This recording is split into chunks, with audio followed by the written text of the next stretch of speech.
Hello, welcome back to the channel of Motorbike Nonsense Diggers and my vineyard. And it is another slightly depressing video. Sorry, it is the channel of doom and gloom at the moment, but there's serious stuff to talk about happening in the motorcycling industry today, this week especially. And not going to beat around the bush, it's about KTM, unsurprisingly. Yes, just yesterday afternoon, KTM announced that it's putting itself into what it calls self-administration. I like to self-administrate. My doctor tells me it's good for me, but he's not paying for the tissues. But KTM is putting itself into self-administration, which is a legal process in Austria to avoid bankruptcy. Boo. Motorbike company potentially going out of business. Not just any motorbike company either. One of the ones that makes some of the most fun and some of the best motorbikes you can buy.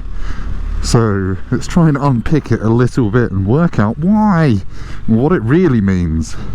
So yes, in a slightly unusual move, I guess, KTM yesterday put out a press release and a YouTube video, it has to be said, with the CEO of KTM, Stefan Piera, of the Piera Group, and also the co-CEO, who is someone they appointed, I think, back in September to try and unpick KTM's financial troubles. And this has been in the news a lot this year. I think it's been well known that KTM isn't doing especially well, and now they're putting them into this period of 90 days to basically, I think, cut costs and ride out the financial storm, as it were.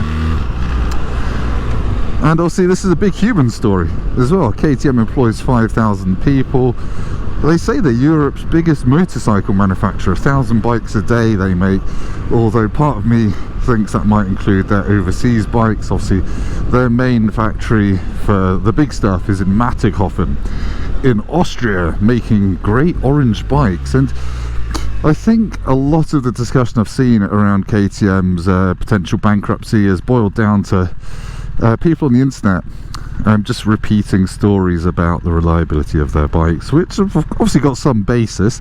Obviously there's the famous 798/90 chocolate camshaft issue, which just gets brought up time and time again by people on YouTube comments who I think really don't own KTMs and haven't had first-hand experience of this, and are probably just sticking the knife in to a company that does make otherwise really good motorbikes. I owned a 1290 Super Adventure S for a couple of years, had no problems really whatsoever with that, and I would happily buy a 1390. I really want a 1390 Super Duke R, and I would still happily buy one. Hang on, I'm fogging up just as I go past the secondary school. That's inappropriate, isn't it? So yes, KTM is essentially running out of money. They've tried to refinance the business and get an extra nearly €1 billion, I think it is, in to survive, and they've not managed it. They've taken some pretty drastic measures. I think they're closing the factory down for January and February next year. They've reduced the board of execs from 6 people to 2 people, who are admittedly the 2 people that seem to have got them into this mess anyway, but whatever.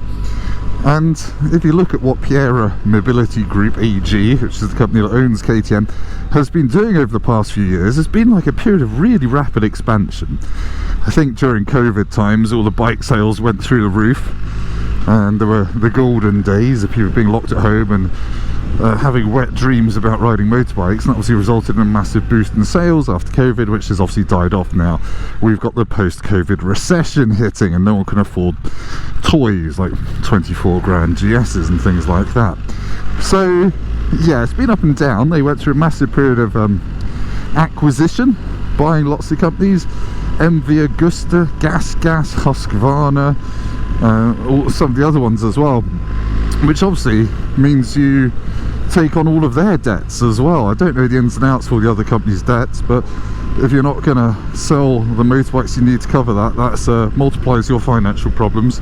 KTM, I think, is on the record to, I think, Visordown, a friend that works at Visordown managed to get some good quotes out of them at EICMA about them having a bit of an excess stock problem, having too many bikes in dealers, in warehouses, not being sold, which is obviously not how you make money. Oh my god, look at this road. I have lost the back on these slippery leaves once already today, don't do it again. So yeah, lots of problems there. And obviously in my last video, well, one of my last videos was talking about the death of motorcycling in the UK, and lots of people were saying bikes are just too expensive, which is, you know, fair enough, they're not essential items. So where does this leave KTM? Well, I think they've got a couple of options, one of which is to just go bust and not exist anymore. I think that's the least likely option. They've been around too long, they've had these problems before in the past, and they've survived. And to be honest, I almost think they're too big to fail. I know people will say, oh, that's not a thing, but look at the product pipeline they've got coming up. They've invested so heavily in some great looking new bikes, 1390 Super Adventure S, the 990s, I'm still waiting for a 990 SMT as well.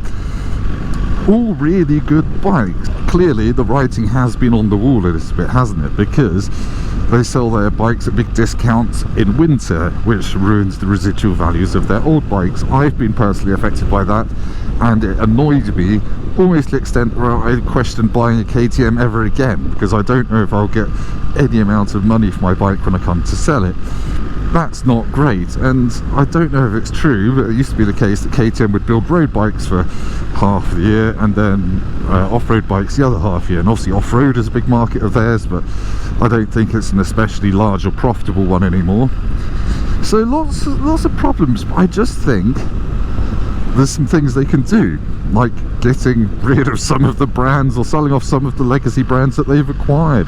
It strikes me as a bit weird, always has struck me as a bit weird, that you can buy a gas that's the same version as a KTM off-road bike, which is the same as a Husqvarna off-road bike. Surely you've just cannibalized your own market by releasing these bikes that are nigh on identical with different plastics on. That's always slightly baffled me.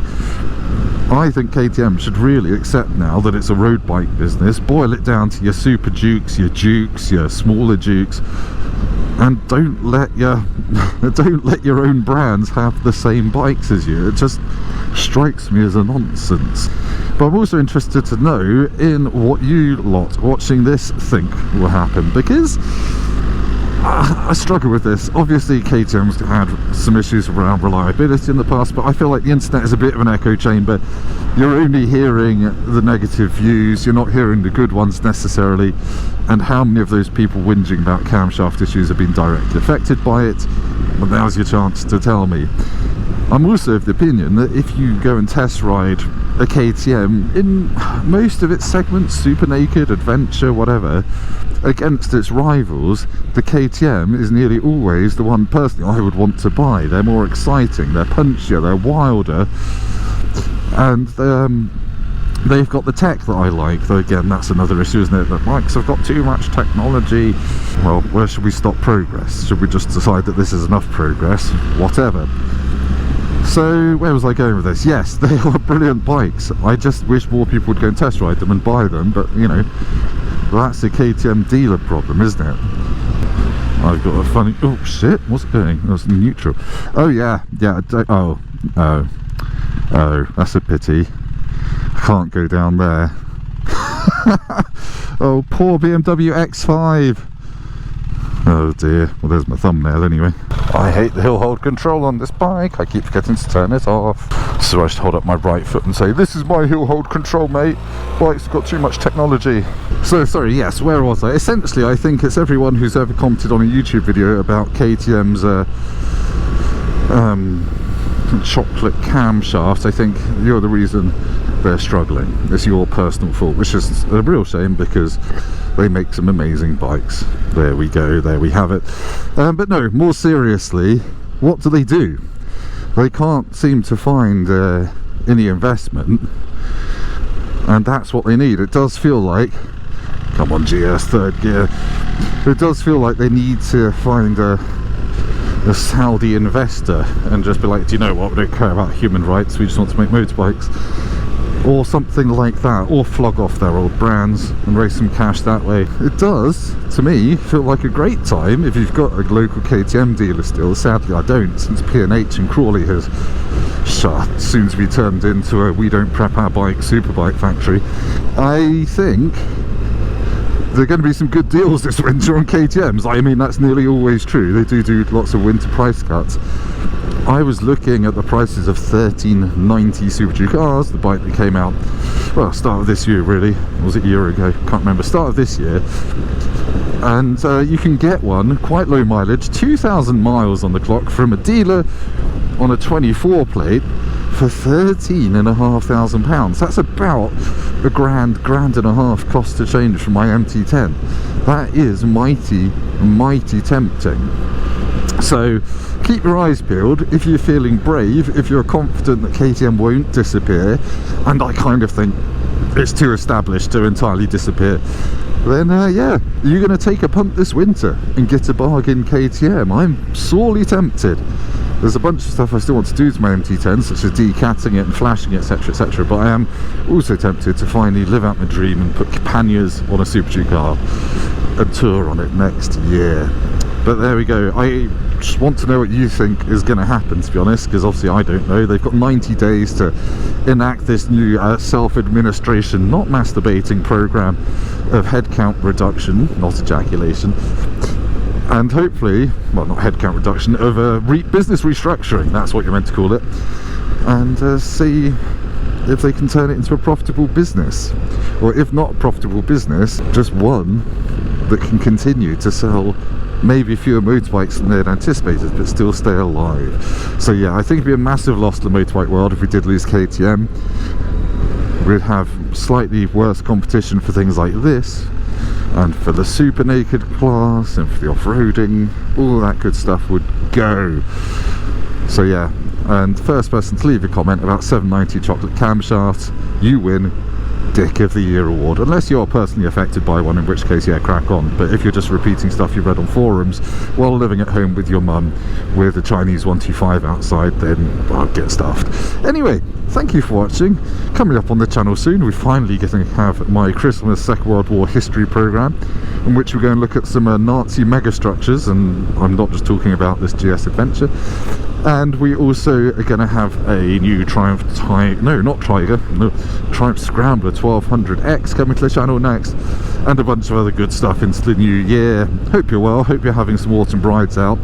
It is 6 degrees, but I've got heated seat on heated grips. Look, I'm using summer gloves and I'm wearing jeans as well, and the roads are pretty bloomin' slippery, and these horrible leaves are making me take horrible lines through corners. Hooray. Anyway, thanks for watching. More happy news hopefully going to come soon. Go and buy some orange bikes if you're feeling up to it, and let me know if you're brave enough to go and do that. I am possibly brave enough, we'll see. Oh my gosh, it's just so slippery and horrible, but I'm on the best bike for it. Admittedly, if I was on my old KTM 1290 Super Adventure, it'd be trying to wheelie down here, even with a closed throttle, so they just do things like that, sir. Went mountain biking down there yesterday and nearly fell off a million times, ended up with an inch thick layer of mud on my body. Delightful.